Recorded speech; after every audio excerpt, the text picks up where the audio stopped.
Hello everybody, welcome back to another Fury of Dracula video, but no gameplay. We've got some important news to discuss, which is the fact that the cat is out the bag. Fury of Dracula is going to return this year with the 5th edition of the physical board game. I'm so excited for this. Very, very happy when I heard this news, thanks to this article, 3 weeks ago. I did mean to do a reaction immediately after reading that article for the first time, but then work and family commitments got in the way. But I've got a little window now to talk about it. So a little bit old news, perhaps, but we can talk about it nonetheless, and I can give my thoughts on this upcoming edition of the board game. Um, Before we get into that, there's a few things I want to just let you know about in case you don't know me. I am Scott Sword. I am one of the members of the Discord community for the digital edition of Fury of Dracula, which was published and developed by Nomad Games and is based on the 4th edition of the board game. So the edition, I guess the current edition until this 5th edition gets published later in the year. And I know for a fact that the folks in the Nomad offices had a lot of fun playing the 4th edition when they were developing the digital edition. So I'm more than sure that they are chomping at the bit to get their hands on a 5th edition copy and to test it out. So as are all of us, hopefully. I can't wait. So yeah, if you don't know, yeah, the Fear of Dracula digital edition came out. Ooh, I don't know now, maybe 5, 6 years ago. At this point, I've been in the community for the last 4 years, um, and what I've done is in the comment section, I've got a pinned comment with some various links for you to go and check out if you're interested. The first thing is I've left a link to this article just in case you want to read it in full and you want a direct link to it. Even though we'll be reading through it, I'm not going to read it word for word. There'll be some bits I'm skipping over, so if you want to go check it out, you can. I've also left a link to the Discord server for Nomad Games. It's a server which sort of encapsulate all of the games and projects that they're working on. So there are different sections for the different games. Inside the Fury of Dracula section, we use that mostly just to find friendly games, casual games. But we also talk about a little bit of strategy on there as well. But we also talk to the devs. We have direct contact with Nomad Games on there, and they are very receptive to our feedback, even though they're not currently working on the digital edition because they've got other commitments, especially with Talisman. They've got a lot of things going on with that. But we had, for example, a couple of years ago, there was a huge update to the digital edition called the Immortal Update, and a lot of that, the reason why that update even happened was because it was very much driven by the community.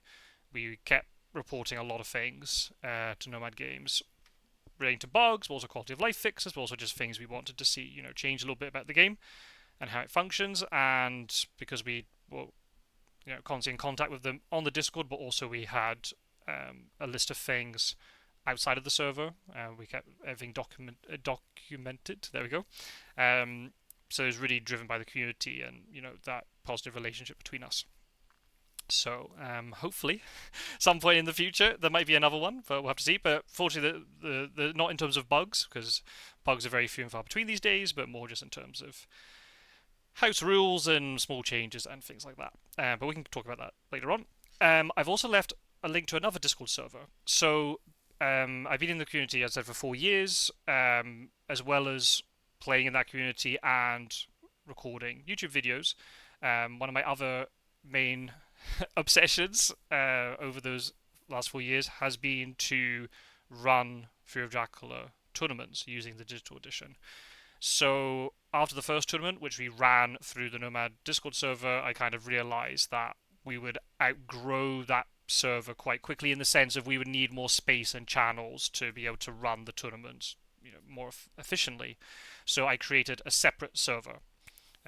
So that server is at the moment the main purpose of it is to organize the tournaments through, but we post a lot of memes in there. We have a lot more sort of discussion about the game and hypothetical changes we'd like to see to it and all this sort of thing. So you don't have to be a tournament participant in order to be in that server. So feel free to join. links in as I said, in the pinned comment. And don't be scared by the word tournament, by the way. Yes, it's competitive. We want to win and everything, but just think of a tournament as being a way to get more Fury of Dracula into your life. So if that sounds interesting to you, please join. As I said, you don't have to participate in tournaments in order to be in that server, so feel free to join. I've also left a link to a video that I did recently. I think it was in January now, because over the last 3.5, 4 years or so, we actually surpassed a very big milestone in terms of the tournament side of the community, in that we reached the milestone of over 1,000 tournament games played. So what I did was I went through all the stats that we were able to collect during the last 4 years or so, and published them for everyone to see. And I discussed certain things, and there was lots of really nice feedback and comments from other members of the community about what the stats were saying and certain things I've missed and so on. So I've left that in there because if anybody is clicking on here, wanting to learn about Fury of Dracula, that might be a really good place for you to learn more about the game. But also, it'll be a little bit relevant to this video because there'll be certain things I'll be mentioning, and some of you might be thinking, well, where's he getting this information from? How does he know those things? It's all from the stats video, and also from the community discussion as well. So there you go. I think that's everything. If I remember something, I'll mention it later. This is very off the cuff, but hopefully I can do it as concisely as possible. Anyway, let's get into this article, shall we? So, firstly, it looks like it's going to be released towards the end of the year. I think it's September 1st. I've got September 1st written down, so hopefully that's right. Hopefully it won't get pushed back. But it will be showcased at Gen Con, which I believe is in the States, in July, end of July, beginning of August. So, if there's anybody from the community who's watching who's going to go to Gen Con, do let us know, and hopefully you can get sneak peek at some of the cards for us. That'd be great. But the main thing is, it looks like the 5th edition is going to very much have the same core mechanics as the 3rd and 4th edition of the game. Now, some of you might like that, some of you might not like that. That's, I must admit, I've only ever played 3rd and 4th edition. So even though I've heard little bits and pieces about 1st and 2nd edition, I've never played them. So I know combat was revamped, I think, between 2nd and 3rd edition, and the balance of the events was very much different between 2nd and 3rd edition. I've just played so much of now digital edition, which is basically 4th edition or 3rd edition. 3rd and 4th edition are very similar. It's just there's some rules clarifications, and misdirect cannot be used on C spaces. That was the main big change between 3rd and 4th edition. I'm actually very excited to get a copy of 5th edition because I do have the 4th edition, the physical version. Because when I got into the game, it was in between 3rd and 4th edition. I watched it on the tabletop YouTube series with Will Wheaton. But because of that, 3rd edition had sold out, and they were waiting for 4th edition to be published by somebody else. So I got it as soon as I could. It's actually a little bit of I don't think it's a fake copy because I don't think it's got the mainstream appeal to have fake copies flying about, but it's just a misprinted copy. All the hunters can hold 4 events apparently, and even though I know you can bypass that a little bit, it's just a bit of a shame. So I can't wait to get my hands on another copy of the game. But anyway, as I said, main mechanics are the same as 3rd and 4th edition. So if you're used to those versions, it's not going to be a huge relearning of the game. But maybe that's a good thing. Maybe it's a bad thing. Maybe there's some things that we like to see different. But anyway, so just a little bit of an intro here to the article. So the first big thing to pop up here is the cover of the box. I quite like it. I must admit, it's going to grow on me. It's very different to at least 3rd and 4th edition, which I think were very similar. It's definitely maybe not got the same sort of gothic feel to it, but it looks epic. And I think it would definitely, I could imagine walking to a board game shop, and it really, well, I'd hope anyway, it would leap off the shelf with this artwork. If they're trying to distinguish themselves from the previous versions, then mission accomplished. But the problem is art is going to be very subjective. Some people are going to really like it, some will really dislike it.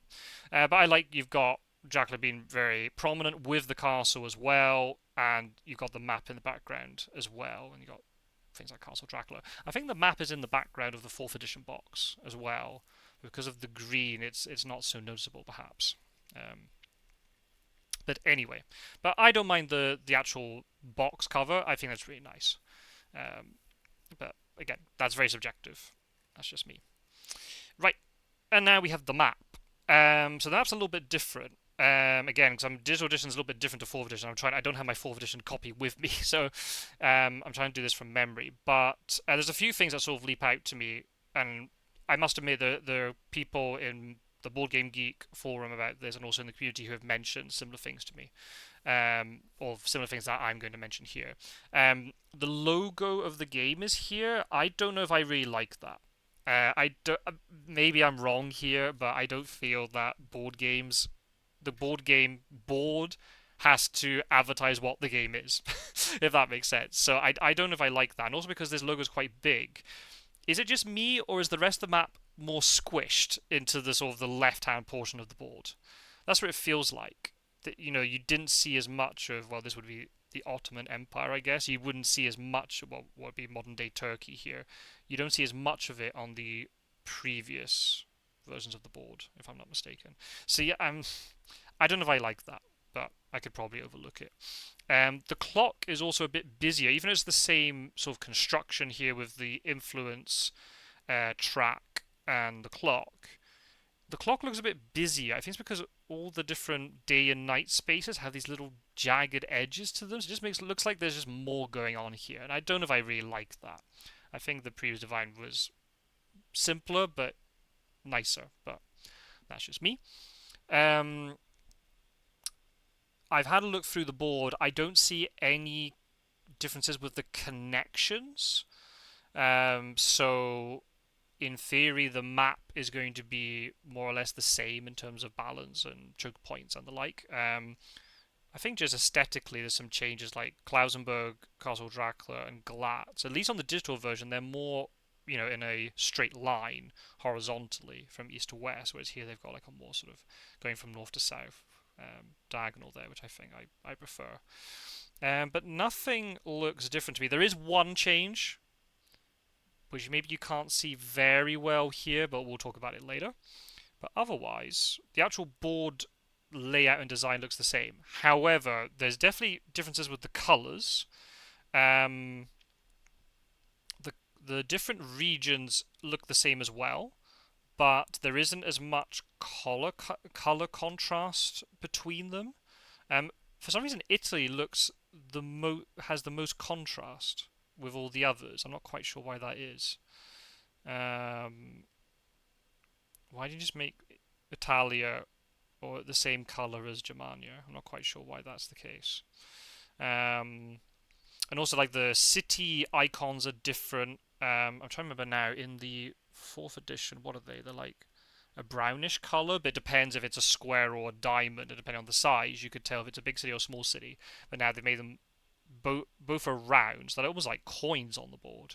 That's what it looks like. But you got the silver ones are the small cities, and then you've got the big cities. Maybe they should be gold, but on at least the color that's coming through on my screen, they look bronze, which seems a bit strange. Like, why would should it be the opposite way round, right? If silver's a higher ranking than bronze, so why? That seems a bit strange to me. But maybe again, it's maybe the color through the screen. When you see it in person, maybe it'll be a lot clearer. And the other thing is the rail lines are different colors. It used to be white in the west and yellow in the east, but now it looks like black and white. I think that's probably. I mean, could it be a colorblind thing? In terms of then looking at the tickets, if it was harder to distinguish, but if you always knew that the white was on the left-hand side of the ticket to match the map, then I don't know. I don't know if that needed changing. I've never seen anybody complain about the rail colors. The thing I have seen people complain about a little bit on digital edition, maybe more on the physical version, is the roads are not very clear. But on the physical board, I don't think that's an issue with this design or in the previous one. But again, I think it's hard looking at it through a screen rather than in person. But that's just me. There's some other things with the cards here we'll get on to later. I just realised the backs of the Dracula encounter location cards are different. They're all gold. In the previous version, they were like a dark red, right? Please don't tell me I'm wrong with that. And it was Castle Dracula that was gold. So now all of them are gold. So how are you going to distinguish for Castle Dracula? Does Castle Dracula have a different design on the back? But the whole point is that it was gold, so it was really obvious when you put it on the trail that the hunters from afar could look at it and go, "Oh, that's different. That's Castle Dracula." So again, I don't know if I like that very much. That now this is all gold, but okay. Again, we'll again maybe in person I might view it differently. But there you go. So what else? I think that's everything.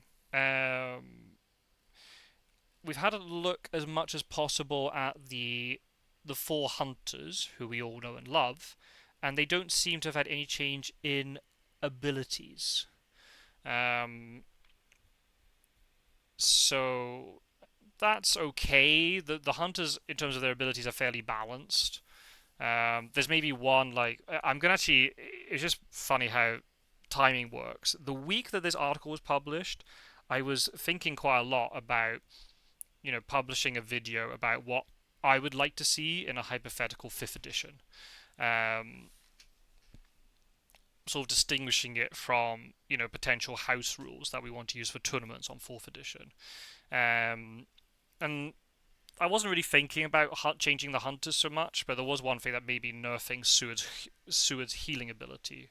I think would be also it's called physician, physician ability. I think that would be one of the things I'd like to see change. But they seem to have kept it the same. That's fine. We can live with that.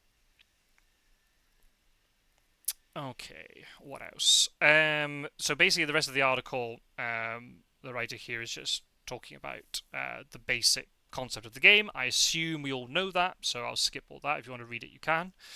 So now we see some of the cards. So again, I don't know how I feel too much about these. There was somebody who commented on the Board Game Geek forum, and I think that was the right way that they described it. The art seems a bit inconsistent. It's all a bit over the place. I'm not quite sure if I like. I mean, I like, as I said, I like the box cover, but it'd be nice if everything inside all had a similar feel. But it feels like everything. I don't know. I'm not saying it was different people designing different parts. It doesn't seem that way, but I don't know. It doesn't seem all very cohesive. But maybe that's just me. Again, I'm looking at it for a screen, but yeah, like the backing of these cards seem a little bit too bold and maybe a little bit more cartoonish almost compared to what we used to.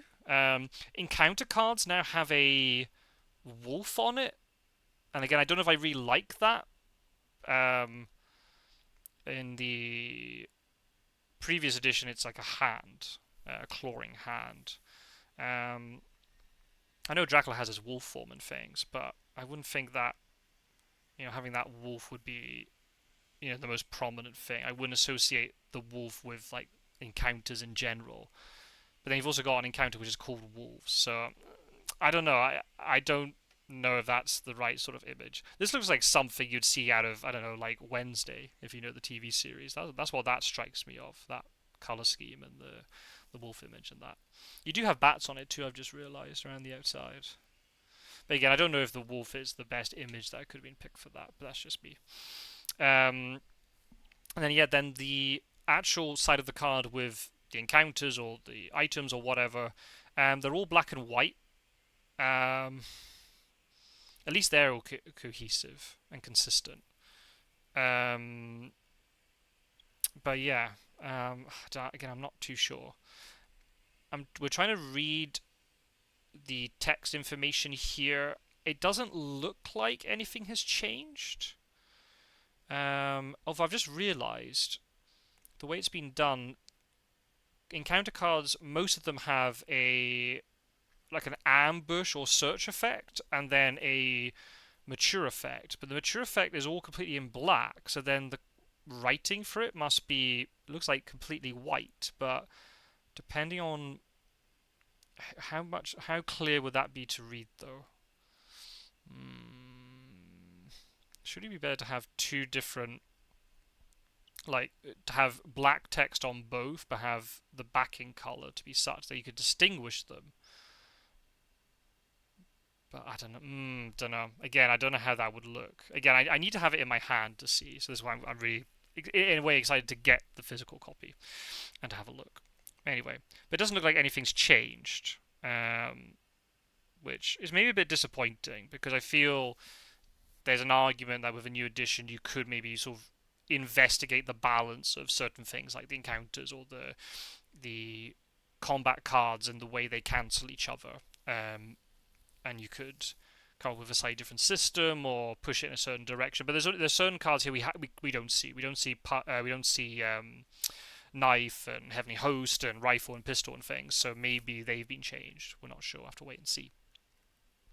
But yeah, again, it's just the lack of consistency between the art styles is me a little bit jarring, perhaps. Now the other thing that we've noticed is obviously there are not 4 hunters, there are 5. So that's one of the big new features in this, that there's going to be a new hunter. So that's exciting. I must admit,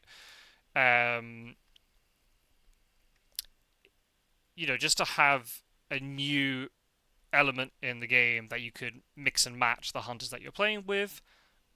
In theory, I'm on board. I like that they've introduced that as a new feature. Maybe it's not the thing I would have necessarily said should be priority if you ask my opinion, but it's nice that there's a new feature. So we're going to have, it looks like Jonathan Harker, and it is Jonathan Harker. So we'll get into Jonathan Harker a little bit later on.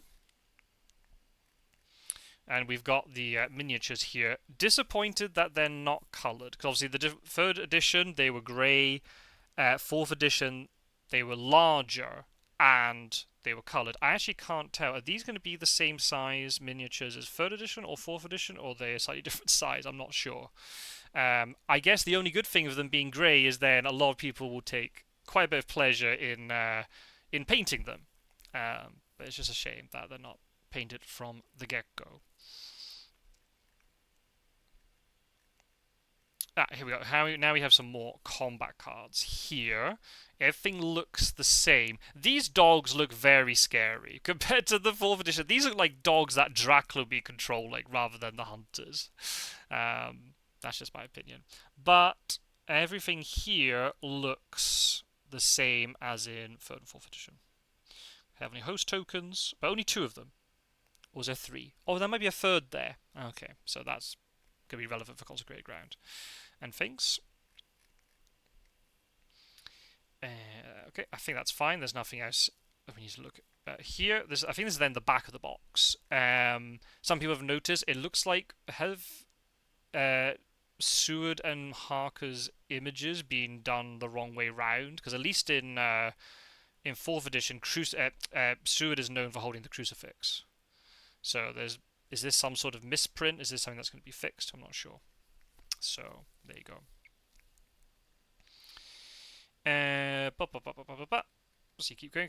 Right. Okay. So they're mentioning here in the article that another new element is going to be the quicker gameplay variant. So I'm just seeing, where's the article? Okay, so the article is going to the quicker gameplay variant. So let's talk about that, and then we'll talk about Jonathan Harker. So in this variant, as I'm saying, you're only going to play with part of the map. Italy, Spain, and Portugal, so basically Iberia. Italia and Iberia are off limits. So you can actually see here on the map, you're going to put down these plague tokens, but I don't know how that works in terms of size. Are they going to be like the same size as those parts of the map and you lie them on top? I guess so. But they're off limits, basically. So it makes the map a bit smaller. And not only that, you're doing other things with the setup. So lower value train tickets are removed, so the hunters can move further. Okay, fine. Hunters move directly from port to port for a train ticket. So you spend the train ticket and you go from a port to another port. So that's basically, they have excellent weather all the time. If you know about the event card excellent weather, there's only 2 copies of it in the event deck, at least in 4th edition. Everything I'm saying in terms of event deck and stuff is all 4th edition. But now you can just spend train tickets. So basically you've got almost unlimited excellent weathers. So I don't know if I really like that, but okay. The hunters start with certain items. They start with 2 items each. 10 event cards are distributed to hunters and Dracula start play. And Dracula starts with a hideout on each space of the trail an encounter on his first 3 most recent. So the trail is a bit more accelerated. As soon as he takes his first move, he'll be able to start layering that first encounter or the first location that falls off. If you're playing with the layer rule, and he's also closer to maturing his first encounter because it's advanced down the trail further. Castle Dracula doesn't heal. Okay. I'm not sure why then you would ever go there. If it doesn't heal, seems a bit strange, but okay. There's 1 Despair token on the board, so it's already second week. Dracula starts with 3 damage and 2 influence to mimic a game that's already finished 1 week of play. Okay. I don't know if this is the author's words or if this is the wording from the rules reference. I will just say, though, if anybody thinks that literally this reflects what happens normally in week 1, it's not the case. Normally, Draculas don't take damage in the first week. They can do if they're doing some sort of tricky thing where they start in Ireland and go across to the rest of the UK, or they're doing that in a fake way. But normally Draculas don't normally start with damage, or if they do, they'll feed it back instantly. Also, then the 2 influence, Draculas don't start the game with 2 influence normally. The only way they normally achieve influence in the first week will be if a vampire matures. And if they got rumor tokens or not, they'll get 3 or 4 or 6 or 7 points, depending on that. But normally Draculas don't get like 2 random influence. So I don't know where these numbers have been plucked from. Is there any statistical basis for these? I'm not quite sure. Does it accelerate the game, the 2 influence? Yep, it does, because if Dracula doesn't get any influence for the second and third week, then in week 4, when Fury of Dracula kicks in, Dracula only has to move, let me do the maths right, 4 moves rather than 5, so yes, the game is a little bit more accelerated in that respect, but I don't know where these numbers have been taken from. What is the logic for those numbers specifically? While also removing cards and actions, you also remove cards and actions that would, in effect, turn back the clock. Now, again, this doesn't make sense either. You can't. Again, this depends on how well you know the game. This must be metaphorical rather than literal. You cannot turn back the clock literally in the game. If you don't know, Fury of Dracula proceeds with a day-night cycle throughout the week. So you can never turn back the clock. That's impossible. The only thing would be Vampire Lair reduces the amount of influence that Dracula has. So he effectively has to do more to win. But that's the only event that turns back the clock, if you want to view it that way. So I don't know why they're saying cards here. I'm not quite sure what that means. Maybe there have been other changes to the event deck. We'll have to see. So anyway, so we've now got, very nice that the authors provided this, a look at the rulebook specifically for the quicker gameplay variant. So let's have a look at it. I know there's Jonathan Harker here, we'll ignore that. So, setup, blah blah blah, all the normal stuff. These event cards have to be removed. So we've got Summon Storms, so that kind of vibes from the fact they don't want Dracula just to run to the UK and put Summon Storms down and stops the hunters from going. But if you've got hunters that can they don't need Excellent Weather as an event card because they're removing Excellent Weather from the game, but because you've got this train ticket system for getting across sea spaces, if the hunters are playing well, Dracula might just find it really, really difficult to do anything without Summon Storms. Again, I know in our meta, Dracula doesn't get a lot of event cards, but in this system, Dracula will get at least 2 event cards. So I don't necessarily agree with this Summon Storms removal. I guess they don't want Dracula just boxing himself into the UK. But the event deck's very big, so the chance of him getting Summon Storms are quite low anyway. But I think, yeah, if the hunters are on their game, they can swarm Dracula quite quickly after if he goes across to the UK. But never mind, that's just me. Nocturnal Visit. I don't understand why Nocturnal Visit is here. Like out of all the event cards, maybe they just don't want it that there are, because if you don't know what Nocturnal Visit does, it basically means that any fight with a vampire, not Dracula, but with an encounter vampire, or even with Dracula as well, actually, that's true. Or any fight with a vampire of any description, if it's during dawn or day, it will act as if it's a night fight. So it doesn't actually change the clock and make it automatically nighttime, but the fight occurs as if it were nighttime. So that means weapons can be broken, hunters can be bitten with mesmerized fangs, you can claw for double damage, all that sort of stuff. Really, I really don't feel this is. I guess they were just worried that Dracula would instantly draw Nocturnal Visit at the beginning of the game, and that'd make things really difficult. But there are stakes. You know what I mean? You can avoid fights with vampires if you've got stakes and things. You know, you can escape from the combat and things. I I wouldn't say this is the thing that you prioritize, but again, that's just me. You're removing one copy of Roadblock, and I think if I remember rightly, there are three in the deck. Three in the deck, so you've still got two. Okay, you're thinning out a bit. Speedy Telegraph has been completely removed. Again, I don't know if I like that. It makes it interesting that the order of the hunters is very much locked, and you can't break that order.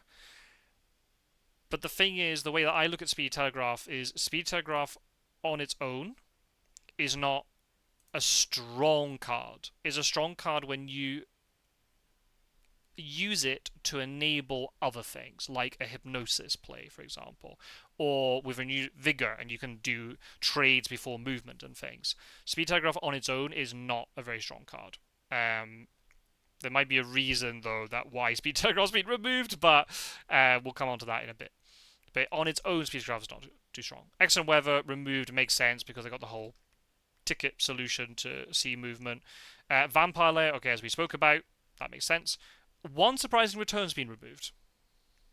So again, I don't understand why would you do only one? Wouldn't you just do both? That doesn't really make sense to me. Why you don't need to remove one? So yeah, it seems. The thing is, again, on its own, Surprising Return is not strong because you need to have allies in the discard pile in order to make Surprising Return even useful. So yeah, again, I don't really understand why Surprising Return is the thing that is being targeted here. But again, that's just me. And then you got Money Trail. Okay, so Dracula can go to sea and sort of hide a little bit. But you still got Hypnosis as a possibility. But I'm kind of surprised that this is a thing because people often complain about Dracula being able to sea move, and you can't at least from what I've seen outside of our community, that people think that sea movement for Dracula is very strong. So I'm very surprised that they then remove Money Trail. I'm going to argue the opposite. Sea movement is not strong for Dracula because he's taking damage, he's not placing encounters, he can't gain influence from it. So maybe just because the map is smaller and there's less possibility for obfuscation. Like often what happens in the full map is Dracula will go into, say, Iberia and then leave Iberia, and you don't know if he's gone Mediterranean or South Atlantic, if he's going north up towards Britannica or east towards Italy and Baltica. So you need then Money Trail to find that out because the map is smaller. Maybe you don't need something like that, but I don't know. Again, without playing the quick variant, I don't know exactly how it will play. But that's just me. You're also removing 2 Unnatural Fogs, both copies of Unnatural Fog. Now again, I don't think Dracula players are going to like this very much. Unnatural Fog is the one way that Dracula can, well, pretty much the only way that Dracula can guarantee that he can block hunters from jumping onto his space. The really cool thing that we have, which with the 4th edition and 3rd edition, but especially we see a lot in digital edition, is Dracula will be playing fogs, and they're trying to work out if the hunters then play Renewed Vigor or something like that, and they're going to try and get multiple hunters onto his space. Who has the forewarned? And he has to time correctly when the Unnatural Fog is triggered with an ambush So then it doesn't get cancelled by forewarned, and you're trying to predict who has forewarns and who doesn't. What we used to have, so the reason why I don't like this is because now if hunters know that a natural fog just doesn't exist, then it means that the hunters, if they're able to jump onto Dracula's current location, they're guaranteed to then get into a fight with him. And then once you start combining it with other things like renewed vigors, fast horses, chartered carriages, especially chartered carriage will be a lot stronger because the map is smaller. Um, yeah, the fact that Dracula has basically no way of countering that is very difficult. I know there are some Dracula cards like wild horses and custom search and things and false tip, but again, if Dracula doesn't obtain a lot of events, then that might be very difficult for him to do anything about. What we used to have, I'll show you like the opposite scenario. What happened was before the Immortal update with the digital edition, we had a thing where the way that forewarned was activated was a little bit incorrect. Let's say it's a rules interpretation mistake. What happened was the way forewarned worked was any hunter currently in the city where the ambushing effect would occur could use forewarned to block it if the encounter was an area of effect that affects all the hunters. So you wouldn't be able to use it for all encounters, but if it was something that would target multiple hunters, so wolves, Sagani mob, or a natural fog. If a hunter was inside the city already and they had forewarned, even if they're not the hunter that's then incoming and getting ambushed, they could still use forewarned to stop that ambush from happening. So basically there was very little gameplay sort of strategy, because all you just need is whichever hunter moves in first would take the forewarned, because then all the other hunters could move in, and if there was a natural fog there, it was guaranteed to be cancelled by the forewarned, which is not very healthy, right? So it made it much better once the Immortal update came in, and this was changed to what we believe is the correct version, is that only the hunter that is being ambushed in that moment can use the forewarned. Because now it creates this mini game where Dracula's trying to work out which hunter has forewarned, but then if he doesn't ambush with the first hunter moving into his space, then the hunter players are then having to try and work out, well, wait, is there fog there or not? Because he could also then, Dracula can now bluff that he has fog there and the other hunters can't move in because they don't have forewarned. So it creates that dynamic on both sides. And I've had it before in myself with tournament games where I've not moved hunters into Dracula's location. Maybe I've got one or two hunters into the space, but I've not moved in more because I'm scared that a fog would be there, and then all the hunters get trapped in fog, combat doesn't happen, etc., etc. So I don't really like this. Does it make it easier for the hunters if a natural fog is gone? Absolutely.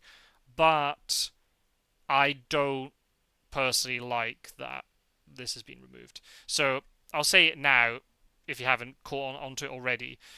In our community, the overriding feeling that we have is actually at high skill level, the hunters have the advantage.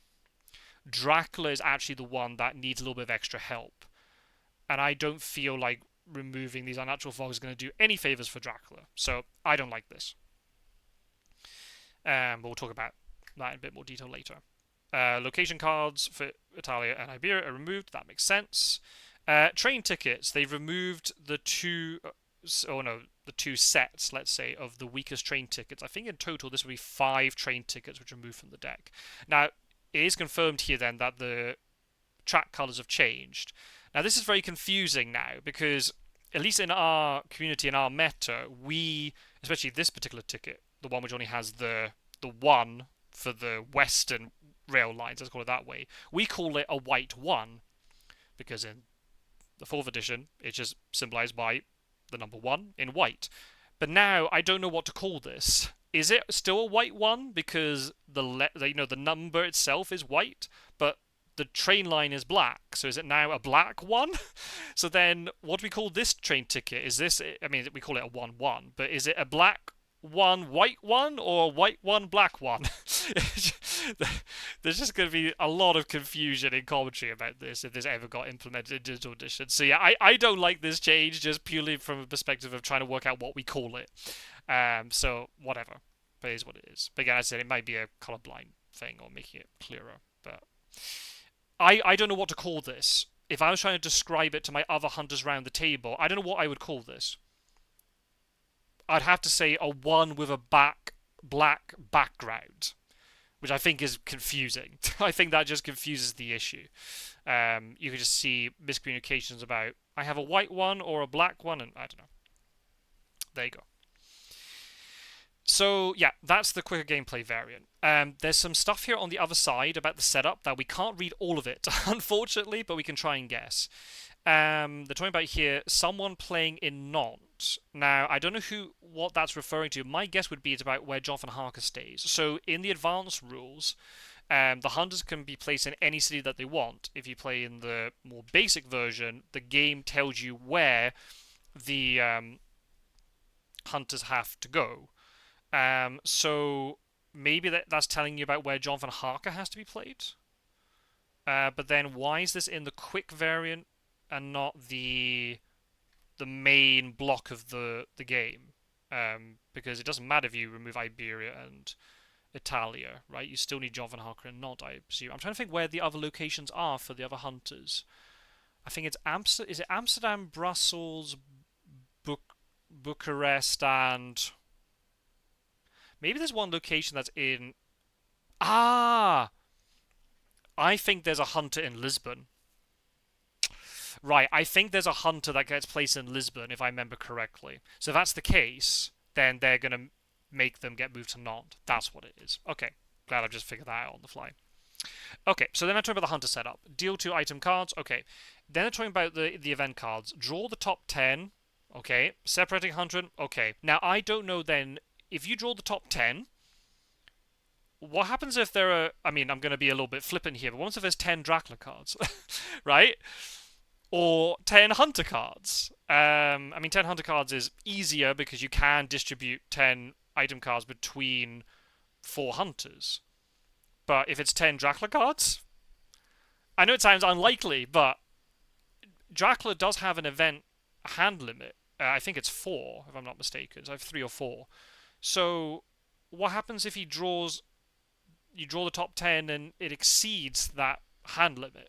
And then how does it work then? I'm assuming it's going to give number 1 hunter normal turn order. There must be a way that you distribute the events. Or maybe you draw I don't know. But then if there's extra Dracula cards, are they like given to the hunter and the hunter discards it? I don't know. And does Dracula control what what event cards he keeps and which ones get thrown away? I don't know. There's a lot of unanswered questions here. When I read this initially, my immediate thought was, uh-oh, there are event cards which you have to play immediately, right? From the hunter side, you got things like hired scouts, newspaper reports. You have to make the decision if you play it immediately or don't play it immediately. And then there are Dracula events like Emmanuel Hildesheim and the ones with allies and so on, where you have to make a decision. There is clearly something talking about it. It says play. I assume that's immediately and not Emmanuel Hildesheim. If you're holding a play immediately, I assume. So there must be. I'm really glad that they've thought about it. But I don't know what the solution is because I can't read the rest of the text. But the thing that I'm really concerned about is with the items and events, and this variant in general, this is going to be a very coin flippy kind of game. The way, in case people don't know, the way that in the digital edition, the way we play, and it's not a rule, it's just the way the meta is developed, is the hunters spend the majority of the first week supplying. They'll supply during the day, and then they'll sort out ticket economy at night because we also employ fast horses because it gives very reliable movement. So you want to organize the tickets that you're holding on to so that when you draw from the ticket pool with your horses, you're guaranteeing that you move 2 spaces every time. Now, some people might say, oh, that's boring, but that's the most efficient way for the hunters to win, so there's no reason why you wouldn't do it. And then Dracula knows, well, I'm going to have more or less a week where I'm left alone to my own devices. I'll set up a nasty trail or whatever and try and get something to mature. This is going to become a very coin flippy sort of scenario where if the hunters, through this variant, suddenly obtain really strong events very quickly, they might be and they get a good distribution of items and they're able to jump around very quickly and catch Dracula out. Especially, this variant really sort of makes fast horses even stronger, because you're removing these tickets from the deck, so you don't have to hold on to them.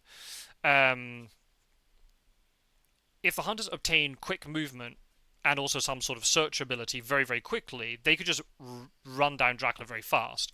Alternatively, if they obtain very weak items and very weak events, then they might really struggle to get going.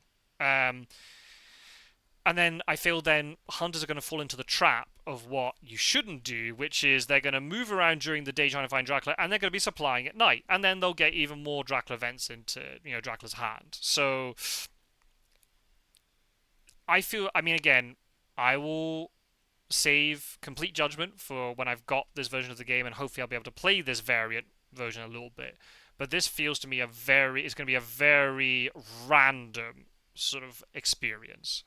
Um, I feel like also I'm trying to work out like who is this targeted at. And maybe I'm wrong. I might be in the wrong here, but I don't feel that people who are very passionate about the game are going to complain about the length of time it takes to play. Sure, is it a hard game to get to the table sometimes? Sure, but if you're in a group who like this type of game and are somewhat committed to it, then they're not going to care about the length of time that it takes, and it builds up a story, right? You allow more things to happen during the game. The story develops. Um, this for me, I could be in the wrong here, but this feels like to me a selling point to try to get more people interested in the game in the first place, which is not a bad thing. I'm very happy then if more people look at it and go, oh, there's a quick variant. Oh, well, we could try that, and if we like it, then we'll get sucked into the big version of the game if you want to view it that way. But my worry is just if you play it from a meta perspective, this quicker gameplay variant will feel very different to the the real the big version of the game, if that makes sense. Um, I've had negative experiences playing with it in person, with my friends, but that's because they don't like this type of game. They complain about the length of the game, but that's because they don't like this type of game in the first place. So if it's not the type of thing they like, then I don't think it matters how long the game is per se. I don't know. Out of all the things, I don't feel that the length of time that the game takes is the thing that would be priority for a new edition. But if from a selling perspective, if it might entice more people to pick up the game, then okay, then it might be a good thing.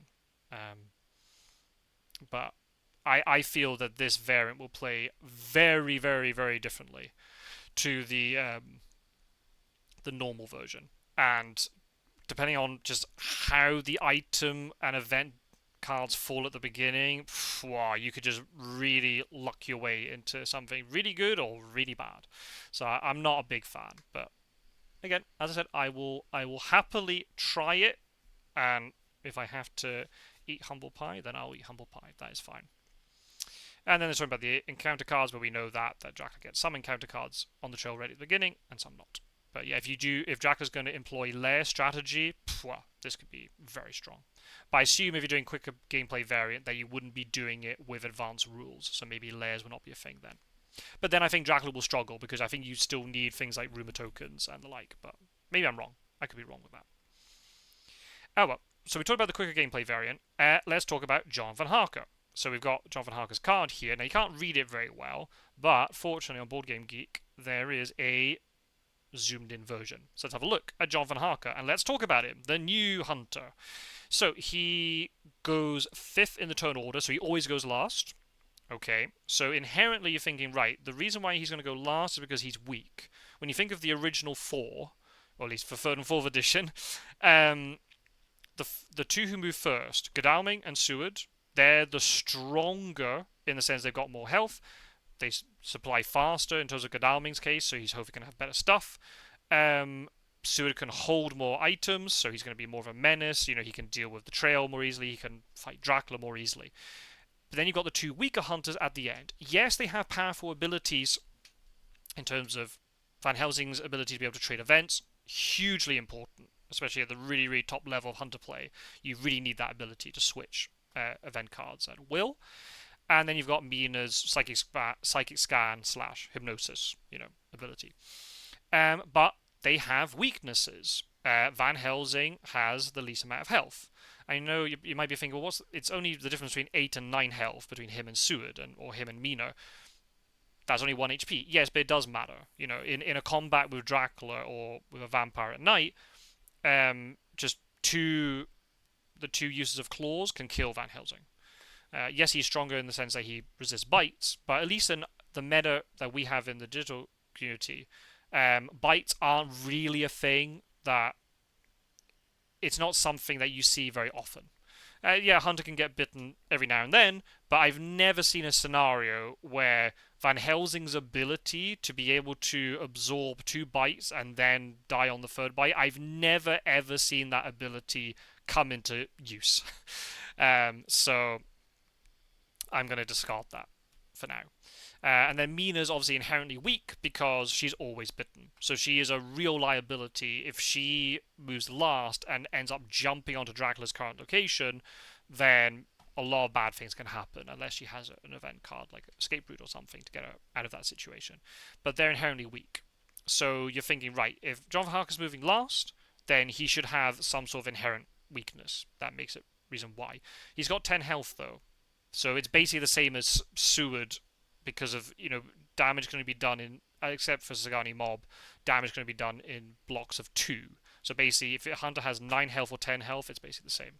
It's when you go down from an odd number down to an even number, that's when it matters. So he's basically the same as Seward. But that's okay. He can hold 3 event cards. He can hold 3 item cards. So that's the same as normal. Okay, so let's look at the abilities. Knowledgeable. If you're adjacent to Dracula's location, Dracula must announce it. So he is basically a walking, talking evil presence. I don't know if I like this. This doesn't seem very balanced. Again, inside our community, we've had quite a lot of questions about this. What is the timing of this event exactly? Is it always? Is it at the end of Jonathan Harker's turn that Dracula must reveal it? Or if Dracula takes his move and ends up moving adjacent to Jonathan Harker, does he then have to announce it without Jonathan Harker having to do anything? I really don't like this. Partly for the reason that now, if Jonathan Harker's in play, Dracula can't do any sneaky stuff where he tries to sneak past hunters. I know it's difficult, but it can happen. We've had quite a lot of games, inside our tournaments where Dracula is in the center of the map and is trying to slalom between all the hunters. You've now suddenly got one hunter who you can never stand beside because you're automatically revealed. I know it's the same with Mina a little bit because of Psychic Scan, but she has to use an action to do it. Whereas this seems to be always. If it was an action, if Jonathan Harker has to use his action turn, if it's day or night, okay, maybe, but if he has to use an action to basically ask Dracula, are you adjacent to me? And then Dracula says yes or no. Okay, that's a little bit more balanced. But the fact he can do it for free, Dracula can never go and stand beside Jonathan Harker anymore. So, I don't know if I like that. The other thing I don't like about it is, again, this is going to sound like a very niche scenario, but it actually isn't. This happens more often than you think. Dracula runs to Iberia, or even something like, goes into the Tyrrhenian Sea or something along those lines. And what the hunters will do is, some hunters will go into the extremity location, start dealing with the trail. The others will go into port cities along the route that Dracula may take. So if it's Iberia, then a hunter might go into Marseille, another hunter will go into Bordeaux. And they just sit there supplying while Dracula's at sea. And it happens where one of those 2 hunters will draw an evil presence or local rumors. And Dracula basically ends up revealing which direction he's gone, depending if it's successful or not successful, if it's a hit or not. So basically, without money trail, the hunters can work out where Dracula's going in terms of sea direction. It's not perfect, And also, but the reason why it's not overpowered is because you don't know when Evil Presence local room is going to be drawn from the top of the deck. It could easily be drawn at the wrong moment. This is basically, as I said, a walking, talking Evil Presence. So if Dracula ever goes to sea in a situation like that, and there could be multiple routes where he would take, just send Jonathan Harker to a port city along the route. And basically, Dracula ends up revealing himself if he goes past Jonathan Harker, or if he goes in a different direction, he reveals himself anyway, right? So, again, I really don't like this ability. This seems very, very strong. And again, I'm viewing it from the perspective of the hunters are strong, right? Some people watching this who are maybe more casual players, more casual players of the game. There we go. You might be thinking, but Dracula's overpowered. No, the hunters are actually the ones who are stronger at higher skill level, and this just makes the hunters easier. Now, if you're learning how to play hunters, this will be a good ability to play with. But I think in the long run, this ability looks very strong. I don't like it at all. Next one is Vengeful, kind of cool, based upon the lore of Jonathan Harker and what you had to deal with in the book. Obviously, the board game is a sequel to the book. If you do damage to Dracula, add 1 additional damage. So, in terms of lore and things, it's quite nice. But this is also very strong. Very, very, very strong. And as somebody in the community who really pointed out, we were all hyper-focusing on the knowledgeable ability. But as somebody in the community pointed out about this vengeful thing, this makes Harker ridiculous because what he's now able to do, he moves last. So if he jumps onto Dracula, and he's maybe not expecting to jump onto Dracula, well, it doesn't matter now because he can just do more damage to Dracula. Dracula doesn't want to fight Harker. Really, the hunters that move last or later in the turn order should be the ones who are weakest, right? Dracula wants Mina to jump onto him because there's an avenue where he can kill her through an additional bite. If Van Helsing jumps on, there's an avenue where Dracula can kill him by, it doesn't have to do as much damage to him in terms of in combat. But Dracula will never want Harker to jump onto him now because he does 1 additional damage and he has the same number of item cards and event cards as a normal hunter. If he had a reduced hand size, then maybe,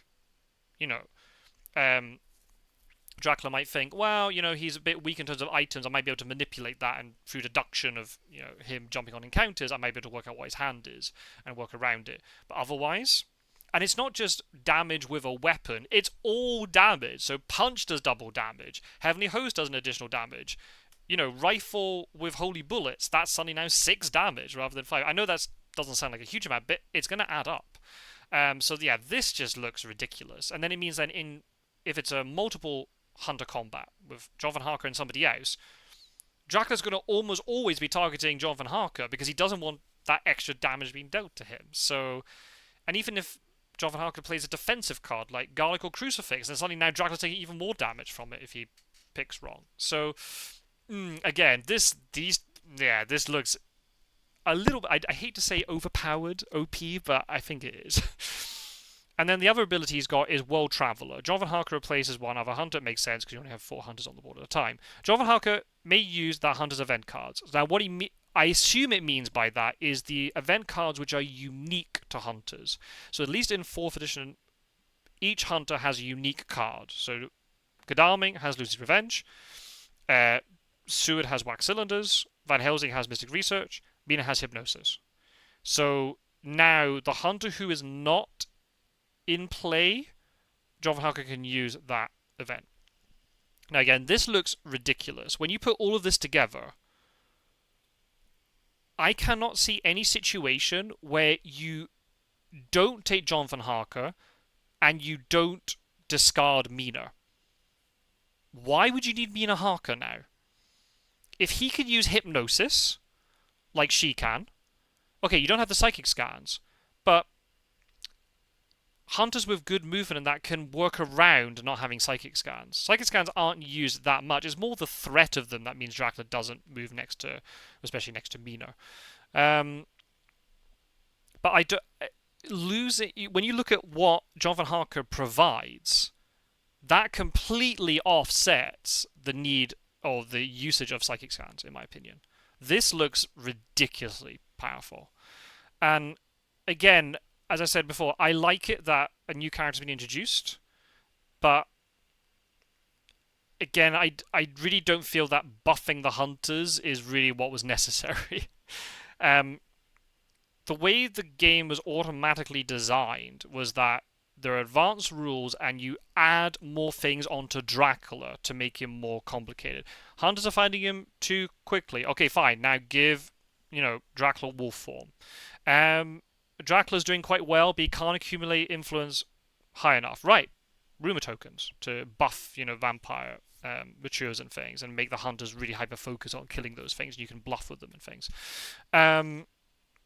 The hunters are not the ones that needed buffing. You can always take down Dracula's skill level, but once the hunters reach a certain level, you can't bring them down any further, if that makes sense. So again, I don't feel like adding another really strong hunter in. As thematic great as it is that Jonathan Harker's back in the game and he's not an ally and so on, is nice, but I think these abilities are just ridiculously strong. And I don't think it'll be healthy to play with. I can't see any situation where if you're trying to optimize, there's no way that you would take Jonathan Harker instead of Mina Harker. If there was a rule where if they realized that Jonathan Harker was too strong and they said, right, you have to substitute Jonathan Harker for one of the other hunters, then okay, then you've got maybe more key decisions. Do you want to lose Van Helsing's trading ability? Probably not. Do you want to lose Seward's ability to hold lots of items and events? Maybe not. And also the fact he can heal and, really enable the healing of everybody. Do you want to then remove Lord Godalming's abilities to supply more through the deck and things? Maybe that's the one you'd get rid of. But, you know what I mean? Whereas it's just so obvious that you would switch Mina Harker for Jonathan Harker, in my opinion. Feel free to call me out in the comments, but I think that this is a little bit ridiculous.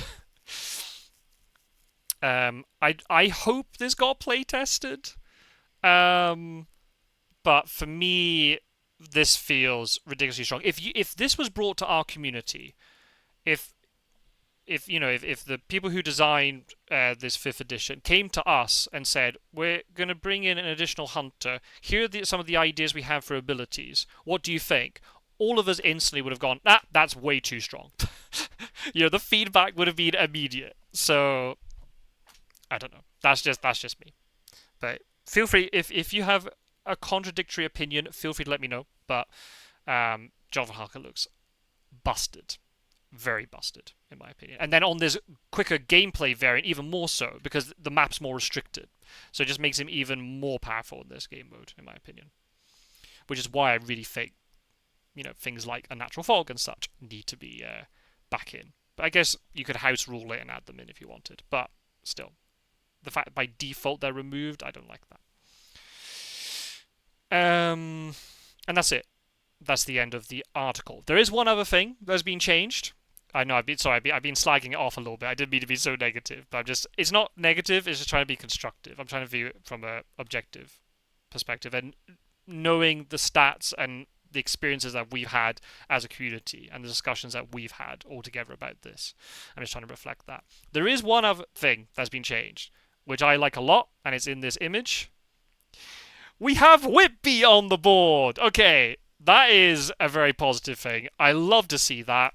Not only does it make now the UK more viable in terms of consecrated ground is not as strong now because of the risk of getting consecrated grounded while you're in Manchester, the fact you have another port city, and the fact it's very much relevant to the book and everything, having Uppbeat on the board, thumbs up. I know you can't see me, but I am giving a massive thumbs up to whoever said, or whoever's idea it was to put Uppbeat on the map. Thank you.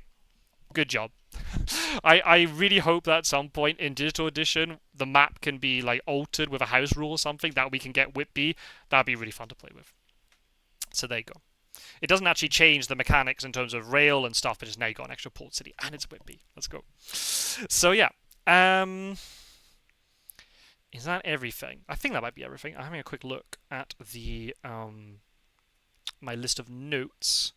Oh yeah, I noticed also on the combat cards that we saw earlier, is there flavor text? Where did I see that? Did I miss that? I must have seen it somewhere. Is there now flavor text on the combat cards? I don't think that was like that before. Or maybe I'm wrong. Never mind. That's a small thing. Oh yes, here we go. Oh, here we are. Yeah. Holy Bullets now has a yeah, Punch has a I'm trying to remember. Are they in the physical in the 4th edition? Maybe they do. I remember this quote. But I don't remember the quote for Holy Bullets. So maybe they have them on some and not on others. Maybe because Holy Bullets is an item, but whereas on the combat card we do. Not sure. But anyway, that's kind of cool though. Anyway, so yeah, I think that's everything. Have I rambled on a lot? Yes, I've rambled on way too much. God damn it. Okay, right, never mind. So I mean, just I guess TLDR. Am I excited about 5th edition in general, and the fact that more people will find out about the game? Absolutely. Am I excited about Whitby on the board? Yes, I am. But I am not so positive in terms of these things, the new features, which is a shame because like new stuff is cool, but I yeah, I don't know. I'm really concerned about the balance of these things, but that's just me. As I said before, like buffing Dracula is kind of more the thing. I mean, obviously the main thing is going to be until we actually see the item deck and especially the event deck. That's going to really sort of tell us if anything else has been changed. Because obviously now Jonathan Harker, if he's a hunter, his ally card isn't relevant anymore because in 3rd and 4th edition he's an ally card. So have they replaced him with a different ally with the same effect? Are evil presence and local rumors in the game when you've basically got an evil presence ability here with Jonathan Harker? Have those things been changed? Have any other cards been changed? I mean, we've got loads of ideas about it. As a community in general, we have a pretty consistent opinion on what are the top events especially from the hunter side, and the worst events for the hunters. But it's the middle pack where we have the most disagreement, and again, a lot of it is very personal in terms of how you play, I feel. At the moment, we're talking quite a lot about balance and things. In our, as you see from if you watch that stats video, the Hunters and Dracula have more or less a 50-50 win rate. But there is this trend that's happening that is it's trending towards the hunters over time as people get more and more familiar with playing games and playing in multiple tournaments, watching the videos and strategy guides which are on YouTube, and just gaining experience. They're just getting better and better and better at playing hunters more efficiently, and because the hunters also have a lot of different resources, so even if you don't play hunters perfectly, you still have enough that you can kill Dracula. Whereas Dracula finds it more and more difficult over time because as Dracula, you almost have to play perfectly throughout the entire game to even have a chance of winning against really good hunters. So it makes it really tough. So, somebody who's quite a big Dracula fan in our community will say, well, it's quite nice that Dracula's getting events at the beginning of the game. And I don't necessarily disagree with the sentiment, but I don't think just randomly giving Dracula event cards at the beginning of the game is the right thing, because again, it could be very swingy in terms of what he's given. I think there are other ways it could be done, or other ways that Dracula can be buffed, if that makes sense. So I was thinking of, producing a video talking about hypothetical changes that I would make to the game, plus an additional video in response to one I made back in January about the house rules that I would like to see in for our tournaments moving forward, if they're able to get implemented at some point. We don't know if that's going to be the case or not. But I think even though 5th edition's announced and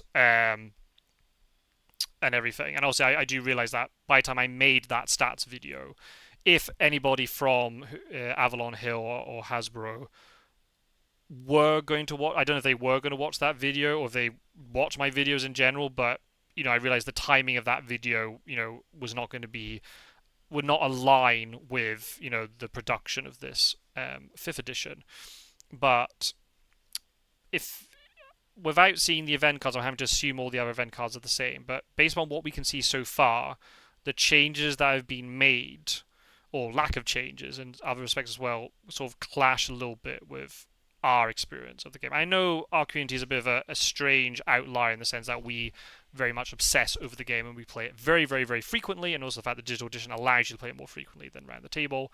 And we also mostly play 1v1, which is a different experience to having a group of hunters and things. But there is definitely sort of a mismatch there, and it's a bit of a shame. I don't know if Hasbro and Avalon Hill are aware that our community even exists, even though we've been posting a lot of YouTube videos over the last 3-4 years or so. But if they'd come to us, we would have had a lot of different ideas, and we could have, or even if they didn't want to hear ideas, we could have easily given feedback about, the features that they wanted to implement. So I don't know if anybody from Hasbro or Avalon Hill are watching, but if you are, and if you ever want to come onto the channel or you want to talk to me off camera about things, my door's always open. Come onto the Nomad Discord server and you'll find me on there, and happily to talk about the game on or off camera, no problem. So I'm just handing out that public invitation, and yeah, this video's gone way longer than I wanted it to. That's very much a theme of my channel, but hopefully my feedback and stuff somewhat made sense, and if there's anything in particular, I might have missed stuff, but we'll pop it in the comments if so, and yeah, I can't wait for more news. Right?